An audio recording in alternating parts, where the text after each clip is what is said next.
My name is R. Abhishek, 10th A. Hello everyone, my name is Maiskar Tanoj. I am studying in 10th A.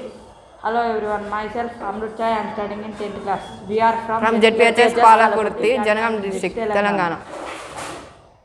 Today my project is about electric circuit, simple electric circuit. Electric circuit is nothing but it is low scientific circuit. We have 4 elements. First one bulb, second battery, third key and fourth connectors. When this closed circuit is called simple electric circuit. This is battery, this is switch, this is bulb and they are connectors. When the battery connected to the bulb, then the bulb glows.